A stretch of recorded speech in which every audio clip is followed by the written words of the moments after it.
Most people from New Mexico and even West Texas know about the Organ Mountains, but people from the rest of the United States may not have even heard of them. Wayne Suggs, a local builder, is trying to get the word out in his own way. And in these areas, they're all right here, and people don't realize that. You know, it's you send this book to people from across the country, and they go, "That's just such a beautiful place," and it really draws them here.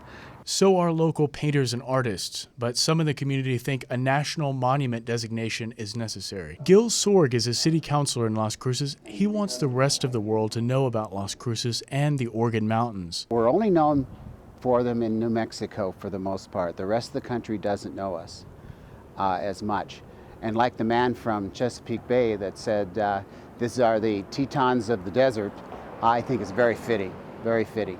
Wayne Suggs is always looking for a beautiful place to build a new home for his clients, but he says he doesn't want to build everywhere. I build in some absolutely beautiful places. I'm very fortunate to be able to do that.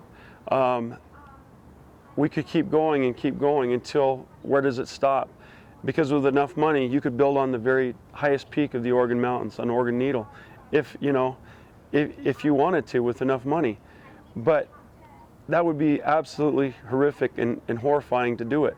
Ben Alexander works for a research company called Headwaters Economics. He says natural wonders like the organs can be a draw for large companies, but he says there's also a deeper argument. Which is that if you look at the industries that are creating most of the new jobs in the West and here in New Mexico, they're a mix of services industries and things like healthcare and architects and engineers and software designers and others, and similarly skilled fields.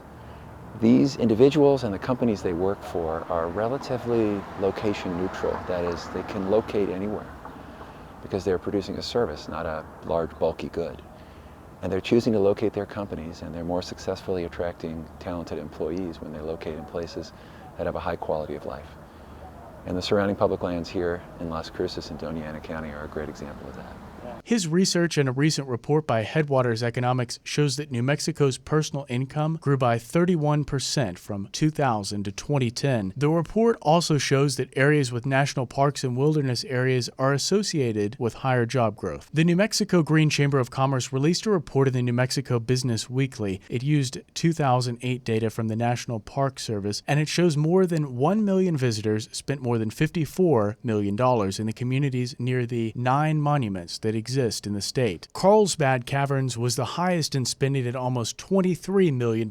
It was followed by White Sands at about $16 million. For KRWG News, I'm Sloan Patton.